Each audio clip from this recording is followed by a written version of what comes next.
आज आपण तिसऱ्या गणपतीचं दर्शन घेण्यासाठी पाली जिल्हा रायगड या ठिकाणी चाललेलो आहोत. मित्रांनो, आपण बघू शकता या ठिकाणी उंचच्या उंच असे डोंगर, घनदाट जंगल, या ठिकाणी डोंगराला लावलेले ढग अतिशय सुंदर आणि मनमोहक वातावरणाचा आनंद आपल्याला या ठिकाणी देतात.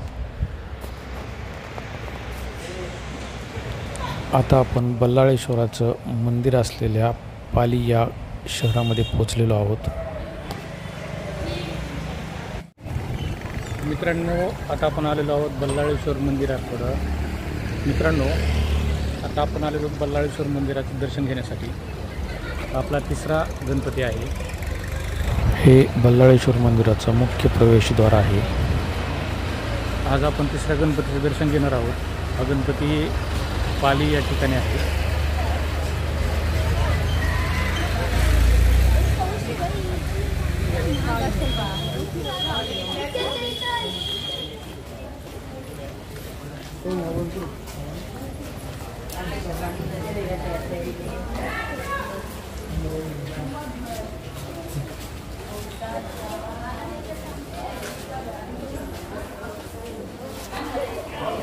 हा मंदिराकडे जाण्यासाठीचा रस्ता आहे.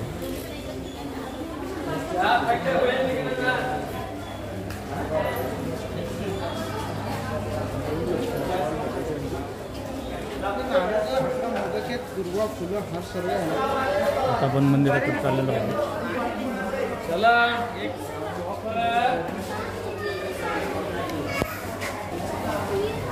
चपला ठेवायच्या, पहिले या मंदिरात जायचं, मग पुढे जायचं. इकडे 2 मंदिर आहेत, एक धुंडीला बल्लाळेश्वर. सुरुवातीला आपण धुंडी विनायक मंदिराचं दर्शन घेणार आहोत. धुंडी विनायक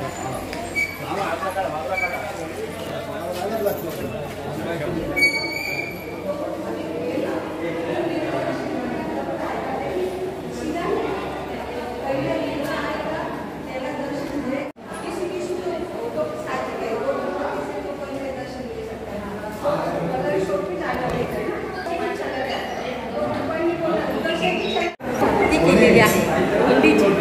धुंडीमधले विनायकाने दर्शन बाल ब्राह्मण रूपामध्ये बाल ब्राह्मण रूपामध्ये दर्शन दिलं. आणि बल्लाळेश्वरची इच्छा की तुला काय हवं, जेव्हा भक्तीने प्रसन्न झाला देव, बल्लारला विचारलं तुला काय हवं. बल्लारने सांगितलं, भगवंता मी तुझी भक्ती केलेली आहे, माझ्या भक्तीने तू मला प्रसन्न झालेला आहे. तर माझी एक इच्छा आहे की येणाऱ्या काळामध्ये येणाऱ्या भाविकाला सुद्धा तुझं दर्शन भेटलं पाहिजे, म्हणून तू इथे थांबावं. भगवंत इथे थांबले. बल्लारला मोक्ष मिळाल्याचं नाव स्वतःला घेतलं. बल्लाळेश्वर म्हणून अष्टविनायकमध्ये विराजमान. ही पहिला गणपती धुंडी, नंतर भक्ताचं नाव स्वतःला घेतलं आणि बल्लाळेश्वर म्हणून अष्टविनायकमध्ये विराजमान पुढे झाला. म्हणजे सगळ्याच्या अगोदरचे हे गणपती मूळ गणपती धुंडी. धुंडी म्हणजे धोंडा, आणि धोंड्यामधनं विनायकाने दर्शन दिलं म्हणून धुंडी विनायक. आणि बल्लारला जेव्हा प्रसन्न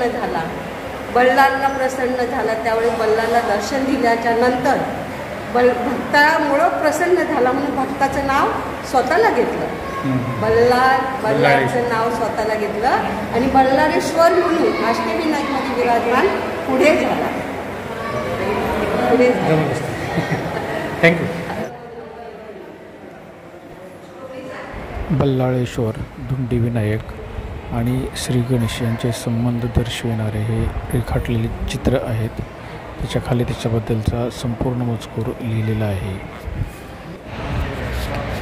या ठिकाणी साक्षात गणेशजी बल्लाळेश्वराला आशीर्वाद देतानाचे चित्र आपल्याला पाहायला मिळेल. त्यानंतर पुढे बल्लाळेश्वर झाले आणि बल्लाळेश्वर गणपती असं म्हटलं जाऊ लागलं. आता आपण बल्लाळेश्वराच्या मुख्य मंदिराकडे जात आहोत आणि त्या ठिकाणी गेल्यानंतर आपण बल्लाळेश्वराचं दर्शन घेणार आहोत. या चॅनलवर तुम्ही जर नवीन असाल तर चॅनलला सबस्क्राईब करा, व्हिडिओला लाईक करा आणि शेअर करायला विसरू नका. मंदिरात शिखर आहे.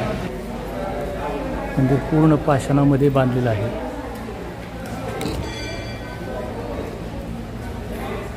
हा पूर्ण मंदिराचा भाग आहे. मुख्य गर्भगृह अशा पद्धतीचं बांधकाम आहे.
या ठिकाणावरून आपण मंदिरात जाऊ शकतो.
या ठिकाणी आपल्याला पोटवर प्रसाद दिला जातो. या ठिकाणी भाविक भक्तांना आराम करण्यासाठी किंवा झोपण्यासाठीची व्यवस्था म्हणून 2 ठिकाणी भक्तनिवास बांधण्यात आलेले आहेत. अतिशय माफक दरामध्ये आपल्याला राहण्याची आणि विश्राम करण्याची सोय या ठिकाणी ट्रस्टतर्फे करण्यात आलेली आहे. मित्रांनो, बल्लाळेश्वर गणपती हा नवसाला पावणारा गणपती आहे असं म्हटलं जातं. आज माझ्याबरोबरच तुमचंही या ठिकाणी दर्शन झालेलं आहे आणि तुम्हाला